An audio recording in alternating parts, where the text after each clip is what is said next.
பாகிஸ்தானின் இஸ்லாமாபாத்தில் நடைபெற்ற 21 மணி நேர பேச்சுவார்த்தையின் போது திரைமறைவில் நடந்த சில பரபரப்பான திருப்பங்களே ஈரான் அமெரிக்கா இடையிலான பேச்சுவார்த்தை தோல்வியில் முடிய காரணம் என்று அதிர்ச்சி தகவல் வெளியாகியுள்ளது. பேச்சுவார்த்தை மேசையில் இருந்த கசிந்த தகவலின்படி ஈரான் மற்றும் அமெரிக்கா இடையே சில உடன்பாடுகள் எட்டப்படும் சூழல் உருவான போது ஒரு முக்கிய திருப்பம் ஏற்பட்டது.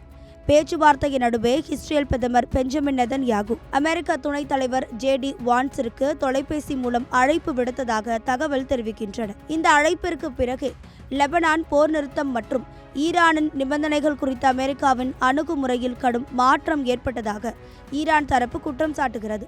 பேச வந்த முக்கிய விவரங்களை விட்டுவிட்டு இஸ்ரேலின் பாதுகாப்பு மற்றும் நிபந்தனைகள் குறித்தே வான்ஸ் அதிகம் பேச தொடங்கினார் என்று ஈரானின் வெளியுறவுத்துறை அமைச்சர் அப்பாஸ் அராக்சியும் இது குறித்து அதிருப்தி வெளியிட்டுள்ளார்.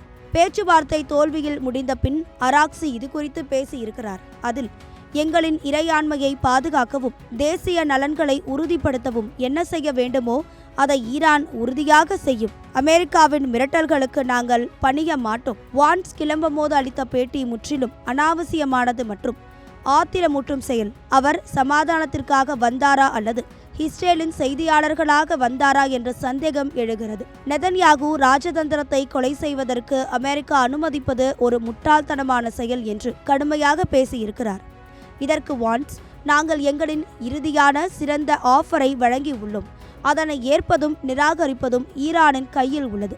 அவர்கள் தவறான முடிவை எடுத்தால் அதன் விளைவுகள் கடுமையாக இருக்கும் என எச்சரிக்கை விடுத்துள்ளார். அராக்சி, வான்ஸ் இருவரின் பேட்டிகளை வைத்து பார்க்கும்போது பேச்சுவார்த்தை தோல்வியடைந்ததற்கு மேசையில் இல்லாத மூன்றாவது நாடான இஸ்ரேலின் தலையீடு முக்கிய காரணம் என்றே உறுதியாகியுள்ளது.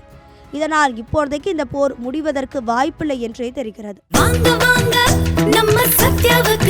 உங்கள் சத்யாவின் தமிழ் புத்தாண்டு சூப்பர் ஆஃபர்